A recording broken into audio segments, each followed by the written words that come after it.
제가 예수님 부활하셨습니다. 그러면 우리 주님 정말로 부활하셨습니다. 이렇게 대답하시면 되겠습니다. 예수님 부활하셨습니다. 믿으십니까? 기쁘십니까? 예. 우리 기독교인들에게 그리고 그리스도를 따르는 제자들에게 제일 기쁜 날은 사실은 성탄절도 아니고 부활절이에요. 우리 주님 부활하신 그 부활이 우리의 부활이고 또 우리의 생명이 되셨기 때문입니다. 근데 오늘 본문을 같이 이제 보고 볼 텐데 오늘 본문에는 한 여인이 슬퍼하는 장면으로 시작합니다. 같이 보시죠.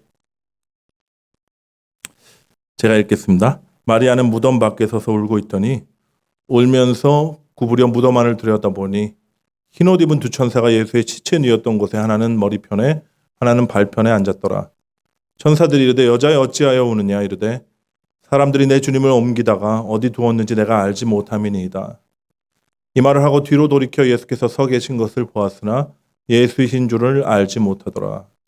예수께서 이르시되 여자여 어찌하여 울며 누구를 찾느냐 하시니 마리아는 그가 동산지기인 줄 알고 이르되 주여 당신이 옮겼거든 어디 두었는지 내게 이르소서 그리하면 내가 가져가리이다. 예수께서 마리아야 하시거늘 마리아가 돌이켜 히브리 말로 라보니 하니 이는 선생님이라는 말이라. 예수께서 이르시되 나를 붙들지 말라. 내가 아직 아버지께로 올라가지 아니하였노라. 너는 내 형제에게로 가서 이르되 내가 내 아버지 곧 너희 아버지 내 하나님 곧 너희 하나님께로 올라간다 하시니 막달라 마리아가 가서 제자들에게 내가 주를 보았다 하고 또 주께서 자기에게 이렇게 말씀하셨다 이르니라. 이날 곧 안식 후 첫날 저녁 때 제자들이 유대인들을 두려워하여 모인 곳에 문들을 닫았더니 예수께서 오사 가운데 서서 이르시되 너에게 평강이 있을지어다. 이 말씀을 하시고 손과 옆구리를 보이시니 제자들이 주를 보고 기뻐하더라. 아멘. 보셨죠? 오늘 본문은요. 한 여인의 울음소리로 시작합니다. 예수님이 부활하신 그 기쁜 순간에 그것도 예수님을 가장 사랑했던 그 막달라 마리아가 흐느껴 울고 있는 거예요. 마리아는 무덤 밖에 서서 울고 있더니 이렇게 시작하죠. 여러분 왜 이렇게 슬피 울고 있었나요? 그러니까 복음서, 사복음서에 다 나오는데 그 사랑하는 그 예수님, 그 시신이라도 혹시 볼 수 있을까 하는 마음에 새벽부터 주님 무덤으로 달려나왔던 거예요. 근데 주님의 시신이 없어진 겁니다. 마리아가 그토록 사랑했던 주님 아닙니까? 주님께서 십자가에 달려서 그 모진 고통을 당하시고 운명하실 때까지 곁에 지키고 있었던 마리아예요. 그리고 그 모든 광경을 두 눈으로 똑똑히 봤습니다.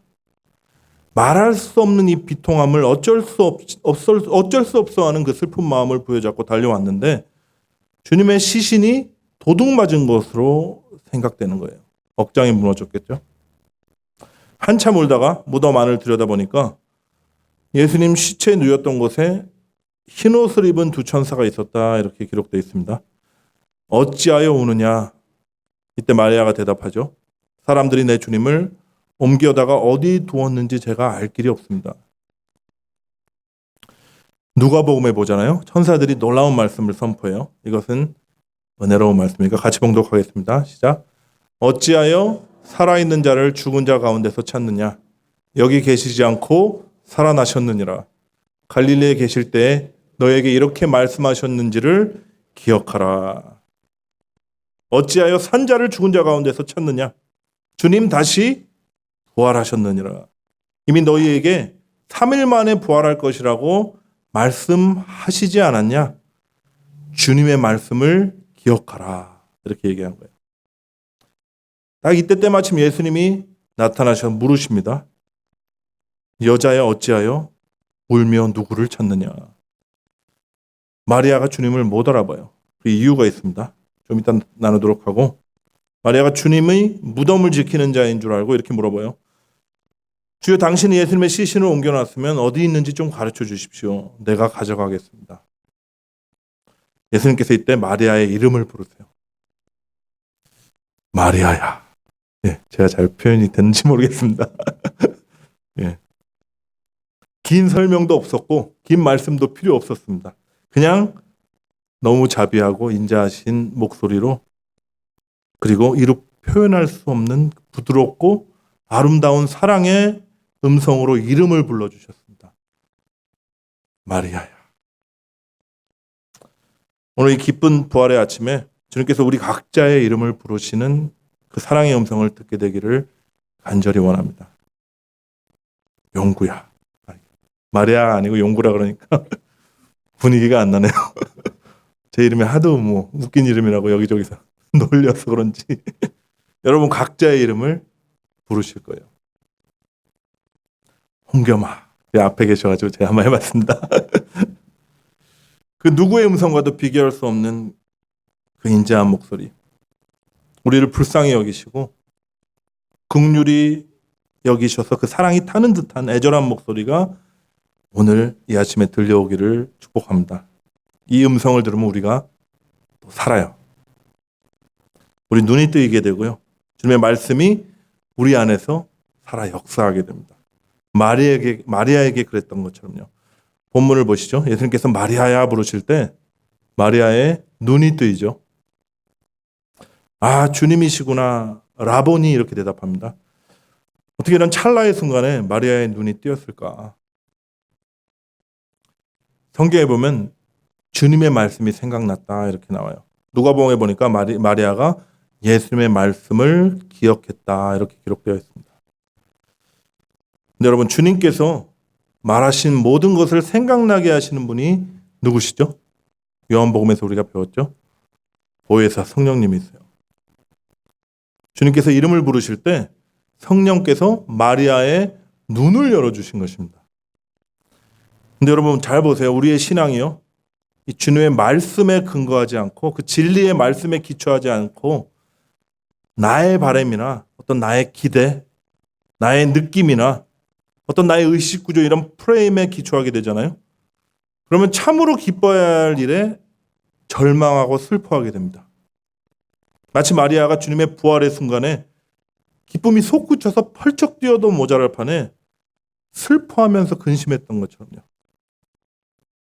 마리아의 마음은 그 당시에 주님을 잃은 슬픔으로 완전히 잠식되어 있었어요.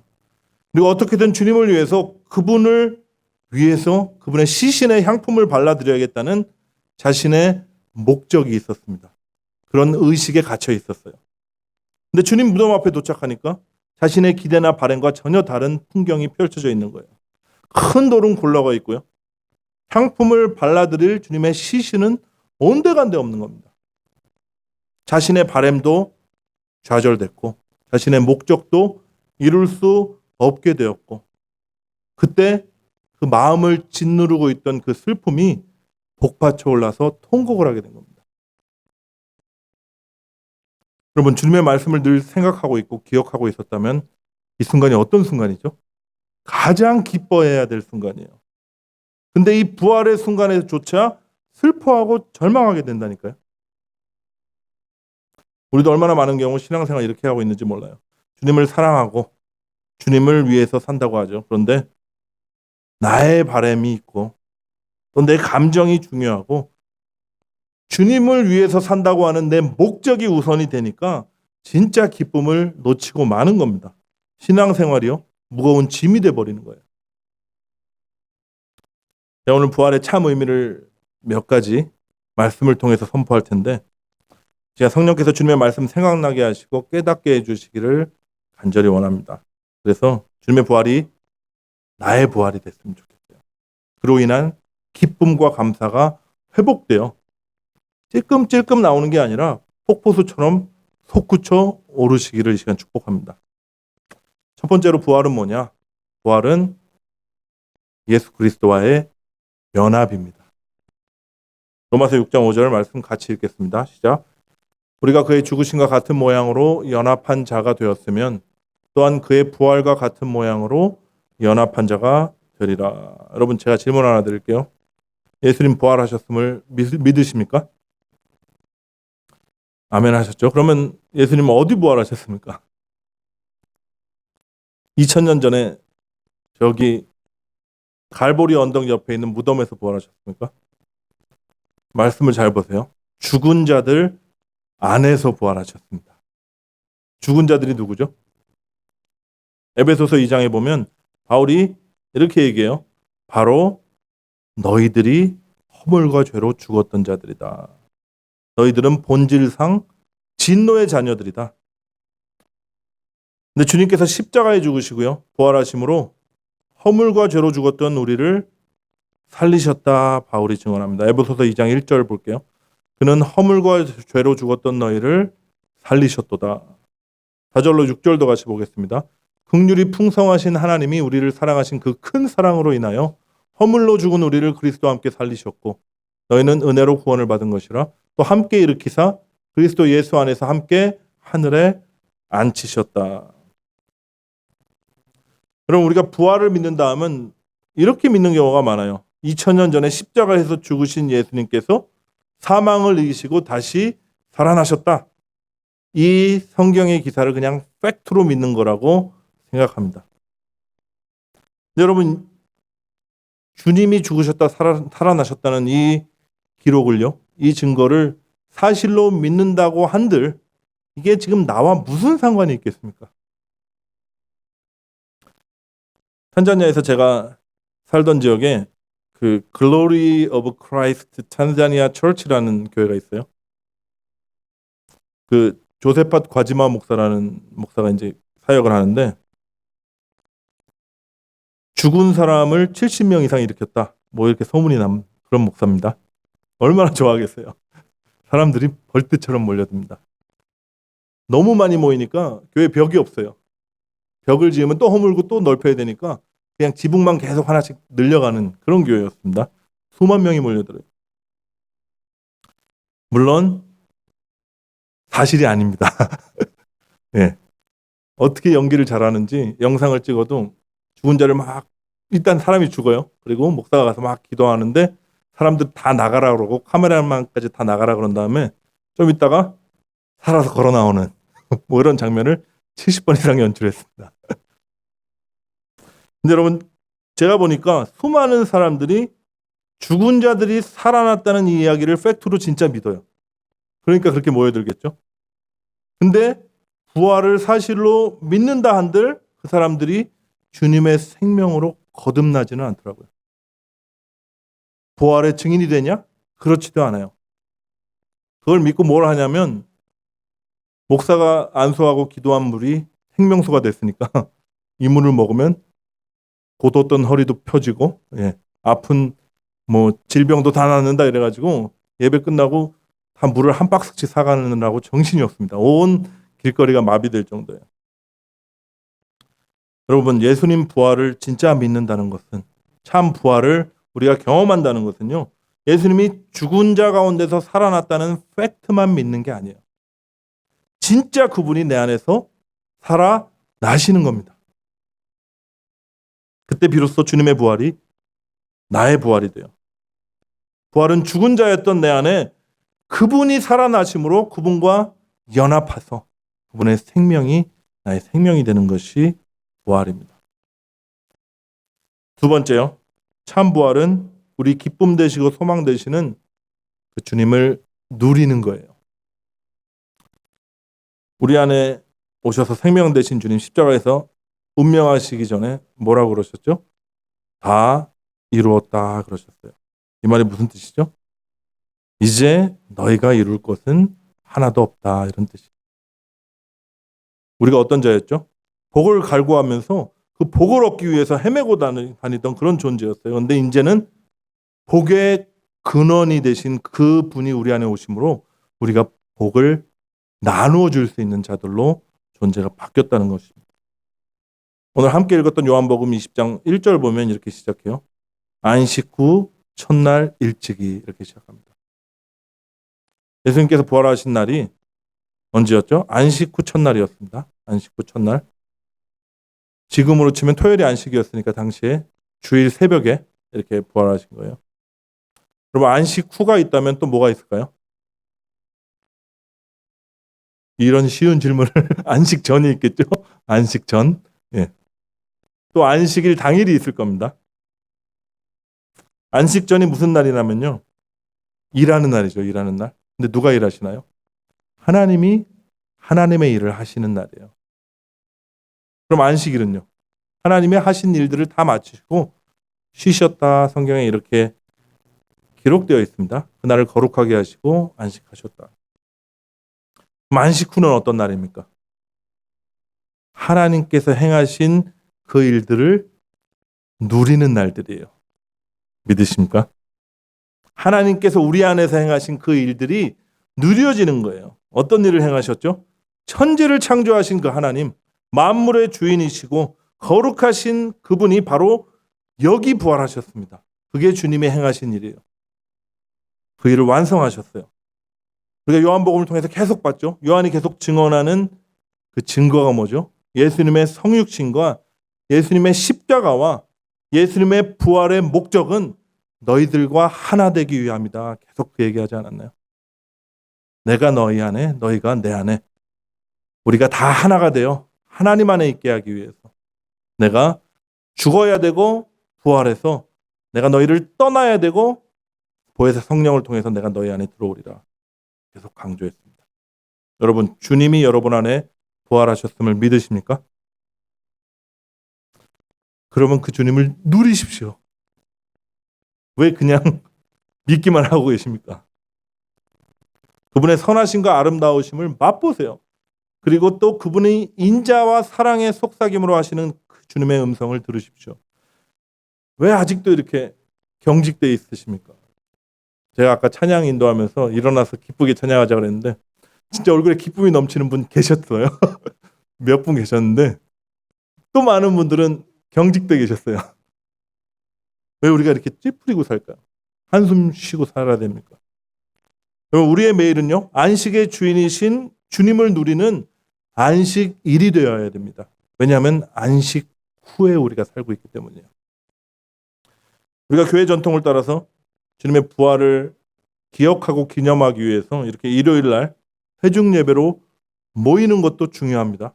중요하지만 우리의 매일의 삶이 주님을 맛보고 즐거워하는 예배가 되어야 되고요. 안식이 되어야 합니다. 초대교회 때 주의 부활을 기념하기 위해서 안식 후 첫날을 뭐라고 불렀냐면 The Lord's Day라고, 주의 날이라고 부르면서 구별하면서 지켰습니다. 모든 계층의 사람들이 다 모여서 가가호 집집마다 모여서 주님의 부활이 나의 부활이 됨을 기뻐했어요. 그리고 뭘 했냐면요. 주의 떡과 잔을, 주의 살과 피를 상징하는 떡과 잔을 나누는 성찬을 했습니다. 저희도 엊그제 성금요일 예배 때 이제 마지막에 주의 만찬을 했습니다. 주의 죽으심을 기념했는데 제가 마치면서 뭐라고 기도했는지 기억하시나요? 우리의 매일이 주님의 살과 주님의 살을 먹고 피를 마시는 그런 주님과 하나 되는 성찬이 되게 하여 주옵소서 하고 제가 기도했었습니다. 여러분, 맞아요. 우리는 지금 주님 부활하신 안식 후 첫날부터 지금까지 매일이 우리 안에 부활하신 그 주님과 함께하는 그 주님을 누리는 안식일을 살고 있는 겁니다. 그리고 그분을 먹고 마시는 성찬을 하고 있는 거예요. 주님께서 말씀하셨죠. 항상 기뻐해라. 쉬지 말고 기도해라. 항상 교제하라는 말이에요. 범사에 감사해라. 이 명령이 이제는 약속이 된 거예요. 그래서 우리 삶 가운데서 우리가 노력해서 이룰 수 없었던 이 명령들이 이루어지는 놀라운 은혜를 살고 있는 겁니다. 세상이 여러분 괴롭게 하나요? 세상이 나를 속일지라도 상황과 환경이 힘들게 하나요? 아니면 아픈 육신 때문에, 아니면 아픈 가족들이 계셔서 나의 영도 마음도 다 다운되어 계시나요? 이 시간 성령께서 우리 눈을 열어주셔서 우리 안에 부활하신, 지금도 살아 역사하시는 우리 주님 바라보게 되기를 간절히 원합니다. 세상이 알 수 없는 평강을 주신다고 약속하신 분이세요. 상황과 환경을 뛰어넘는 사랑은 죽음보다 강하다, 이 말씀처럼 그 사랑으로 우리를 감싸주시는 좋으신 주님이십니다. 그 좋으신 주님 마음껏 누리시고 뭐 길지 않은 인생 찌푸리면서 살면 뭐 하겠습니까? 주님 한 분만이면 제가 만족합니다. 이 고백이 마음 깊숙한 곳에서 터져 나오게 되시기를 이 시간 간절히 축복합니다. 부활은 우리 안에서 하나님이 하신 일을 경험하고 누리는 것입니다. 세 번째입니다. 참 부활의 의미는 바로 부활의 증인이 돼서 주님 손잡고 걸어나가는 사명입니다. 오늘 본문에서 부활하신 주님을 만난 마리아가 부활의 증인으로요. 그리고 말씀의 전달자로 제자들을 찾아갑니다. 18절 말씀 보시면요. 막달라 마리아가 가서 제자들에게 내가 주를 보았다 하고 또 주께서 자기에게 이렇게 말씀하셨다 이르니라. 여러분 마태가 기록한 복음서에 보면요. 그 여자들이 큰 무서움과 큰 기쁨으로 빨리 무덤을 떠났다 이렇게 기록되어 있고요. 그리고 제자들에게 알리려고 막 다름질했다 이렇게 써 있어요. 여러분 참 부활을 경험한 사람은요. 티가 납니다. 내가 티가 나시나요? 마리아를 보세요. 부활을 처음 목도했을 때 어땠죠? 자신의 발행과 목적에 갇혔어요. 그 프레임에 갇혀 있었어요. 그래서 주님의 말씀을 깨닫지도 못했고 그래서 슬퍼하고 있었습니다. 그런데 절망하면서 통곡하고 있던 그 마리아가 참 부활을 경험하자 바로 그 즉시 기쁨이 넘치기 시작합니다. 자기 생각과 바람은 다 사라졌고요. 이제 뭐 하죠? 주님께서 전하라고 하신 그 말씀, 입에 담아주신 그 말씀을 전하는 참 증인이 됩니다. 우리의 슬픔과 절망을 놀라움의 기쁨으로 바꾸는 것이 부활의 능력이에요. 예전에는 주님을 위해서 내가 향품이라도 발라드려야겠다. 그런데 그 목적이 이루어지지 않으면 슬퍼했던 자에서 이제는 주님을 만난 그 기쁨을 증거하고 주님께서 내게 담아주신 그 말씀을 증언하는 그런 자로 변화시키는 능력이 부활입니다. 여러분 주님과 함께 부활하셨나요? 왜 점점 아멘이 작아지십니까? 증인되라 그러니까 이거는 조금 여러분이 부활하셨다고 참 믿으신다면 여러분 부활의 증인이 되신 겁니다. 여러분 안에 살아계신 주님이 있다는 증거가 나타나게 되실 거예요. 주님과 함께 부활한 티를 좀 내십시오. 예. 표정이 좀 달라져야 돼요. 예. 웃음이 서려 있어야 됩니다. 자 보십시오. 입꼬리가 올라가지 않습니까? 예. 우리의 한숨이 찬송으로 바뀌어야 돼요. 얼굴 좀 피시고 기쁨과 또 말투도 바뀌어야 돼요. 좀 친절함이 묻어 나와야 합니다. 제가 부활을 생각할 때 되게 좋아하는 비유가 있습니다. 그 순회선교단에 그 목회자 복음학교 들어가서 들었던 김용희 선교사님께서 말씀하셨던 비유인데 여러분 이해가 좀 쏙쏙 되실 거예요. 여기 사과씨가 하나 있다고 생각해 보십시오. 사과씨. 이 사과씨 안에 사과가 몇 개 들어있을까요? 네. 100개? 200개? 여러분 상황과 환경이 조건이 딱 맞아 떨어지면 이 사과씨가 땅에 떨어져서 싹이 나고 사과 나무가 되겠죠. 그게 한 100개, 200개 달렸다고 생각해 보십시오. 그 사과 안에 또 뭐가 있죠? 씨가 있어요. 그러면 때가 되면 또 떨어져서 수많은 사과 나무를 맺을 겁니다. 수많은 열매를 맺게 되겠죠. 이 말이 무슨 말이냐면 상황과 조건이 허락되면 온 세상을 덮을 만한 사과 나무로 덮을 만한 그 힘이 이 안에 있다는 건데 그게 뭐냐? 생명이에요. 생명. 예수님의 부활을 하나님께서는 에덴에서 이미 약속하셨습니다. 우리가 범죄했을 때 그 사단에게 뭐라 그러죠? 내가 내 씨를 여인의 후손을 보낼 텐데 여인의 후손이 사망을 쥐고 사람들을 옥죄는 네 머리를 박살내리라 이렇게 말씀하세요. 이때 여인의 후손이라고 나오는 히브리 단어가 째레인데 씨라는 단어입니다. 하나님이 우리를 뭘로 만드셨죠? 흙으로 만드셨습니다. 먼지예요. 정확하게 번역하면 먼지 티끌로 만드셨다 이렇게 나오는데 왜 그랬을까요? 우리를 밭으로 바꿔주시기 위해서 그렇게 하신 거예요. 흙이 밭으로 변하려면 뭐가 필요하죠? 씨가 필요한 거예요. 씨가 필요한 거예요. 씨가 심겨지고 그 생명이 심겨지면 수많은 열매들을 맺는 밭이 되는 것입니다. 그래서 하나님께서 생기를 불어넣으실 때 우리 안에 그 생명이 들어왔는데 우리의 범죄함으로 우리의 반역으로 말미암아 생명이 떠나갔을 때 뭐라 그러셨죠? 너는 흙이니 흙으로 돌아갈지니라 이러셨어요. 흙이 뭘 냈죠? 가시와 엉겅퀴를 냈습니다. 가시와 엉겅퀴밖에 낼 수 없는 존재가 돼버린 거예요.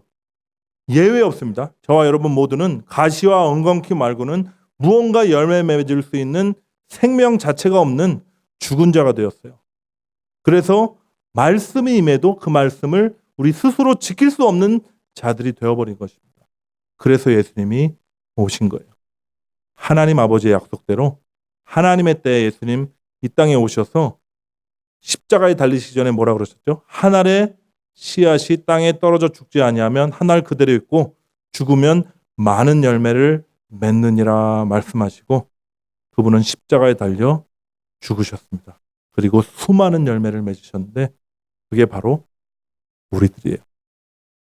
할렐루야. 우리 안에 주의 생명이 담겼습니다. 우리는 이제 목토가 된 거예요. 씨 뿌리는 비유 여러분 기억하시죠? 저와 여러분 모두가 열심히 노력해서 좋은 밭이 되자.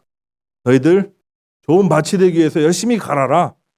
이런 의미로 주신 게 아니에요. 저와 여러분 모두가 생명을 맺을 수 없는 길가밭이었고 돌짝밭이었고 아까 뭐라 그랬죠? 가시와 엉겅퀴를 내는 가시밭이었습니다. 아무리 생명의 씨앗을 뿌려도 생명을 낳을 수 없는 존재였다니까요. 가시와 엉겅퀴만 나는 사막이고 광야였습니다. 그래서 우리 주님 오신 것이고요. 우리를 열매 맺게 하는 밭으로 바꿔주신다. 이렇게 말씀하신 것입니다. 밭이 열매를 맺는 게 아니라니까요. 내가 좋은 밭이어서 내가 하나님의 은총을 받아서 열매를 맺는 게 아니라니까요. 주님께서는 광야 같은 저의 마음을 여러분의 마음을 좋은 땅이 되게 하시기 위해서 이 땅에 오셨고 십자가에서 그분의 물과 피를 이 땅 위에 다 쏟으셨고 그래서 우리 마음밭을 생명의 밭으로 옥토로 바꿔주심으로 말미암아 그분이 씨앗으로 심기신 것입니다. 성령을 보내심으로 우리 안에 오셔서 이제는 부활의 열매를 맺을 수 있는 존재로 우리를 바꿔주신 거예요. 에스겔에서 선지자를 통해서 하신 약속이죠. 새 영을 너희 속에 두고 새 마음을 너희에게 주되 너희 육신의 굳은 마음을 제거하고 부드러운 마음을 줄 것이며 또 내 영을 너희 속에 두어 내 율례를 행하게 하리니 너희는 내 율례를 지켜 행하는 존재가 될 것이다 하고 약속하셨고 주님이 이 약속 성취하셨습니다. 여러분 사망을 이기시고 사망으로 우리를 옥죄어는 사단의 머리를 박살내신 그러므로 부활의 첫 열매가 되신 그 주님만 여러분 바라보시기를 바랍니다. 이제 그리스도께서 죽은 자 가운데서 살아나사 잠자는 우리 모두의 첫 열매가 되셨다 이렇게 말씀하셨어요. 그리고 하늘 씨앗을 담은 저와 여러분 우리 모두가 그 부활의 첫 열매를 따라서 하늘 씨앗들이 된 것입니다. 우리 모두가 하늘 씨앗들. 웃음이 좀 나시나요? 그렇다면 주님이 우리 삶 속에 계심이 이제 증거되실 거예요. 표정이 바뀌게 되고 말투가 바뀌게 되고 또 우리 안에 그 사랑이 가득 찰 때 사랑이 흘러 넘침으로 말미암아 또 다른 생명을 낳는 그런 생명의 씨앗들이 여러분 이미 되신 것입니다. 어찌하여 산자를 죽은 자 가운데서 찾느냐? 이제 주님 어디서 찾을까요? 여기서 찾으십시오. 네, 주님과 함께 죽었다. 주님과 함께 살아난 자들 안에서 산자들 안에서 산자이신 우리 예수님 찾으시길 바랍니다. 그리고 그 주님을 마음껏 누리십시오. 그 주님을 믿으세요. 그리고 주님 오시는 그날까지 우리의 삶을 통해서 우리의 말을 통해서 또 우리의 얼굴을 통해서 또한 내가 죽어 남을 살리는 주님의 십자가의 길을 우리가 따름으로 말미암아 그 주님을 부활의 주님을 증거하는 저와 여러분 되시기를 이 시간 예수 그리스도의 이름으로 간절히 축원합니다.